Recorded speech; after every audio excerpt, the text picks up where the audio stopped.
لیکن اب تو ٹائم ہی ختم ہو گیا نا بہرمند صاحب، آپ کیا کہیں گے؟ یہ تو اب آپ خود فرما رہے ہیں کہ جی الیکشنز میں ہم جانے لگے ہیں، اگست تک ہے، تو 13 مہینے کی جو کارکردگی ہے آپ اس سے مطمئن ہیں؟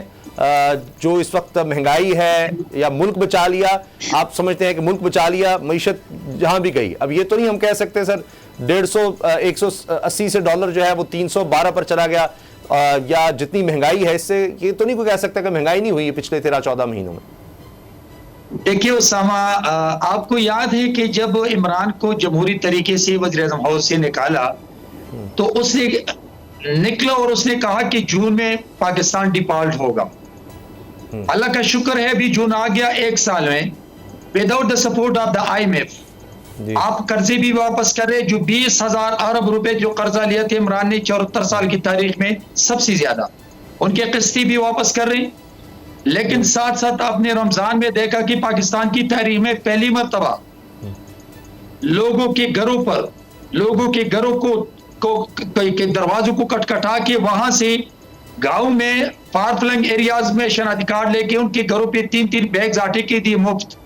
بے شک کیجویلٹی ہو چکی ہے، بدمزگی ہو چکی ہے، جی جی سر 20 ارب روپے کی اس میں کہتے ہیں کرپشن ہو گئی، اور جو آپ فرما رہے ہیں میں مانتا ہوں ڈیفالٹ نہیں ہوا سر، سری لنکا ڈیفالٹ کر گیا، اس کا روپیہ 300 پر ہے، ہمارا 312 پر ہے۔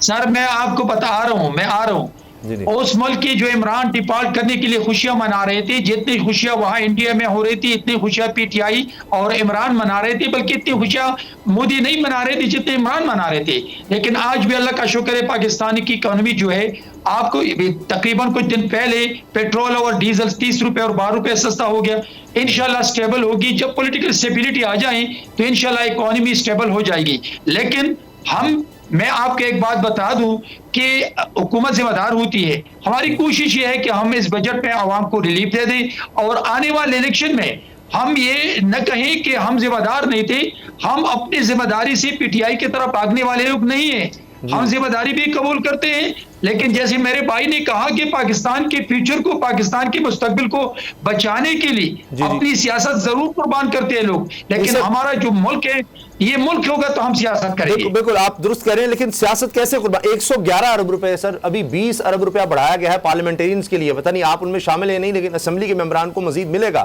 عوام کو پتہ نہیں کیا ملے گا، لیکن ان کو یہ ڈیولپمنٹ کے فنڈ ضرور مل رہے ہیں اور اپنے علاقے میں ضرور خرچ کریں گے، اس میں کوئی شک نہیں ہے۔ میں سر چلیں آپ بات کر لیں، پھر میں فریدی صاحب سے بات کروں گا۔ جی فرمائیں۔ دیکھیے اسامہ، میں آپ کو بتا رہا ہوں، میں آپ کو یہ کہہ رہا ہوں کہ مجھے جو کچھ مل رہا ہے ایز اے پارلیمنٹیرین، اس سے میرے پیٹرول کا خرچہ بھی نہیں ہوتا ہے۔ یہ تو یہاں پر چینل پہ بیٹھ کے اینکرز مختلف کہہ رہے ہیں، لیکن اس وقت تمام پارلیمنٹیرین سر اب سستا ہو گیا، نہیں ہو رہا سر پیٹرول تو سستا ہو گیا، اب تو گزارا ہونا چاہیے تھا۔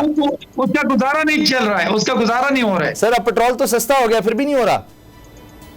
نہیں، میں آپ کو بتا رہا ہوں، ہمیں جو سیلری ملتی ہے جی اس سے ہمارے پیٹرول چھوٹے، ہمارے یہاں پہ دیکھ کے ورکر آتے ہیں، دوست آتے ہیں، مہمان آتے ہیں، ان کے خرچے بھی پورے نہیں ہو رہے۔ میں سمجھتا ہوں کہ اس وقت اسٹریٹجی یہ ہے کہ ہم عوام کو ریلیف دیں، بالکل ٹھیک سر، جو جنرل ماسز مشکل سے دو چار ہے ان کو ریلیف دے دیں، اس لیے کہ 3% انفلیشن سے عمران نے 20% جو بیچارہ 20-30 ہزار کما رہا ہے وہ پھر کیسے گزارا کرتا ہوگا؟ آپ کا جب گزارا نہیں ہو رہا۔ سبسکرائب کریں اور بیل دبائیں تاکہ کوئی خبر رہ نہ جائے۔